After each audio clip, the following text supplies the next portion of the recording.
Salam dostlar. Şek pazarındagi mashinalarni sizlarga tanishtiramiz. Bu mashina saloni Mercedes Vianna 2007 3 ekan. Aluvni qoluvchilar bunaqa qayrilsanlar bo'ladi.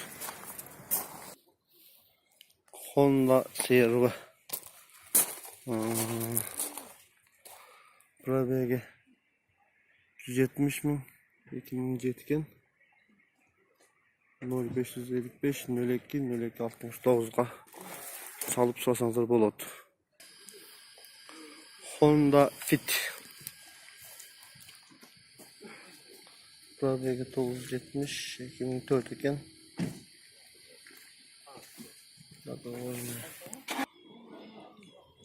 Toyota Camry kod 2005 объем 3 1012 ekan. 774 49 20 31 aluvchilar çalıp baylansanızlar bo'ladi.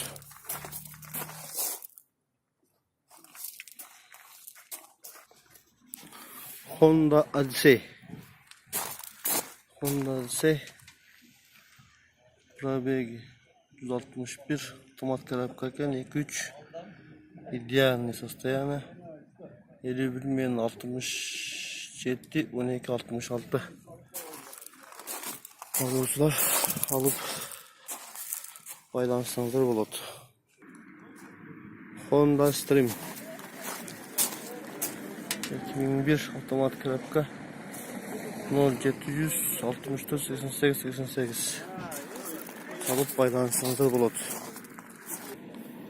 Subaru Legacy так, год выпуска 2004, объем 2, ценасы $5300 dedi. Байланыш telefonlar 0550 200 072. Hurmatlı mekandaşlar, Şek pazarındagi bugungi mashinalarning senalari. Dostlar, kanalga katılganını unutmаңыздар.